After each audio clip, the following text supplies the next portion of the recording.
हरे कृष्ण, राधे राधे। स्वागत है आप सभी का हमारे चैनल पर। आज के इस वीडियो में हम बात करने वाले हैं मार्गशीर्ष या अगहन मास के कृष्ण पक्ष की एकादशी किस नाम से जानी जाती है, कब एकादशी का व्रत रखा जाएगा, पारण का शुभ मुहूर्त क्या होगा, सभी के बारे में आज के इस वीडियो में हम बात करने वाले हैं। तो वीडियो को पूरा अवश्य देखिए और अगर वीडियो पसंद आए तो लाइक करके शेयर करिए और साथ ही साथ इसी प्रकार के वीडियो देखने के लिए और एकादशी व्रत की कथाएं सुनने के लिए चैनल को सब्सक्राइब करके बेल आइकन पर क्लिक भी अवश्य कर लीजिए। तो चलिए शुरू करते हैं आज का वीडियो। देखिए, वैसे तो साल में 24 एकादशी होती हैं और पुरुषोत्तम मास को मिलाकर 26 एकादशी होती हैं। सभी एकादशियों का अपने आप में बहुत अधिक महत्व है। चाहे कृष्ण पक्ष की हो या शुक्ल पक्ष की, किसी एकादशी में कोई भेद नहीं है। लेकिन मार्गशीर्ष या अगहन मास की एकादशी विशेष मानी जाती है, क्योंकि इसी दिन से जो भी भक्तगण एकादशी का व्रत आरंभ करना चाहते हैं वो आरंभ कर सकते हैं, क्योंकि इस एकादशी को हम उत्पत्ति एकादशी या फिर उत्पन्ना एकादशी के नाम से जानते हैं। अब जैसा कि नाम से ही पता चलता है, उत्पन्ना अर्थात इसी दिन एकादशी माता उत्पन्न हुई थी, प्रादुर्भाव इसी दिन हुआ था एकादशी का, तो इसीलिए ये एकादशी और भी विशेष मानी जाती है। ऐसा माना जाता है कि आज के दिन भगवान श्री हरि विष्णु के तेज से एकादशी माता का प्रादुर्भाव पापों का नाश करने के लिए और प्राणी मात्र को मोक्ष प्रदान करने के लिए हुआ था, और तभी से आज तक एकादशी का व्रत बड़ी श्रद्धा से मोक्ष प्राप्ति के लिए, पापों से मुक्ति के लिए रखा जाता है। जाने अनजाने जो हमसे पाप होते हैं और होते ही रहते हैं, तो उनके लिए एकादशी का व्रत एकमात्र उत्तम और सरल साधन है। एकादशी के दिन जो भी व्यक्ति अन्न का सेवन करता है उसको स्वतः ही पाप का भागीदार माना जाता है। ऐसा माना जाता है कि जब एकादशी माता का प्रादुर्भाव हुआ था तब सभी पाप घबराकर ब्रह्मा जी के पास पहुंचे और ब्रह्मा जी से अपनी सलामती की गुहार लगाने लगे। तब ब्रह्मा जी ने सभी पापों को एकादशी के दिन अन्न में निवास करने का आदेश दिया, और तभी से सभी पाप अन्न में निवास करते हैं एकादशी के दिन। इसीलिए एकादशी के दिन अन्न खाना वर्जित माना जाता है, क्योंकि जो भी व्यक्ति एकादशी के दिन अन्न का सेवन करता है वो स्वतः ही ब्रह्म हत्या जैसे महापातक का भागीदार बन जाता है। तो इसीलिए जहाँ तक हो सके एकादशी के दिन अन्न का त्याग करना चाहिए।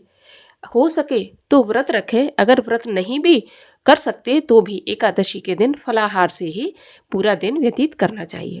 जो भी व्रती नए सिरे से एकादशी का पालन करना चाहते हैं, पहली बार एकादशी का व्रत करना चाहते हैं, तो उत्पन्ना एकादशी से व्रत प्रारंभ कर सकते हैं। व्रत के नियम 3 दिन पालन किए जाते हैं, दशमी से लेकर द्वादशी तक। यदि दशमी के दिन नियम पालन करते हैं, एकादशी के दिन करते हैं और द्वादशी के दिन पारण के नियमों का पालन नहीं किया जाता, तो एकादशी का व्रत पूर्ण नहीं माना जाता है। तो इसलिए 3 दिन पूरी श्रद्धा से नियम पालन करके एकादशी का व्रत अवश्य रखना चाहिए। दशमी के दिन सूर्यास्त के बाद भोजन नहीं करना चाहिए, अन्न और नमक का सेवन नहीं करना चाहिए। पृथ्वी पर शयन करें, पूर्ण रूप से ब्रह्मचर्य का पालन करें। एकादशी के दिन सुबह ब्रह्म मुहूर्त में उठने के बाद स्नान आदि से निवृत्त होकर सूर्य भगवान को जल अर्पित करें और संकल्प लें एकादशी व्रत करने का। इसके बाद विधि विधान से भगवान श्री हरि विष्णु की पूजा करें अपनी सामर्थ्य के अनुसार, और सारा दिन निराहार रहकर व्रत रखें। अगर निराहार नहीं रह सकते तो फलाहार से भी व्रत रखा जा सकता है। फलाहार से व्रत रखें। संध्या को एक बार फिर से भगवान श्री हरि विष्णु के सामने बैठकर संध्या बंदन करें। रात्रि जागरण का भी बहुत अधिक महत्व एकादशी के व्रत में माना जाता है, तो हो सके तो रात्रि जागरण करें। अगर पूरी रात नहीं जाग सकते तो कम से कम मध्य रात्रि तक अवश्य जागरण करना चाहिए। फिर अगले दिन द्वादशी के दिन जो भी शुभ मुहूर्त बताया जाता है उसी मुहूर्त में पारण करना चाहिए। पारण करने से पहले किसी ब्राह्मण को भोजन कराएं। अगर भोजन नहीं करा सकते तो कम से कम एक ब्राह्मण के भोजन की सामग्री अलग निकाल कर रख दें और किसी ब्राह्मण को या मंदिर में दान करवा दें। इसको हम सीधा भी कहते हैं। और दान के साथ दक्षिणा भी अवश्य रखें, क्योंकि दक्षिणा के बिना दान पूरा नहीं माना जाता। फिर इसके बाद आप अपने व्रत का पारण करें। पारण तुलसी दल से, गंगा जल से या गाय के दूध से या फिर शुद्ध एवं सात्विक भोजन से, चावल से किया जा सकता है। तो आप जैसा चाहे उस प्रकार से पारण करें, लेकिन ध्यान रहे चाय या कॉफ़ी से व्रत का पारण नहीं करना है। तामसिक भोजन से भी व्रत का पारण नहीं करना है। इस प्रकार एकादशी के व्रत का पालन करें। आइए अब आपको बताते हैं कि मार्गशीर्ष मास की उत्पन्ना एकादशी का व्रत कब रखा जाएगा।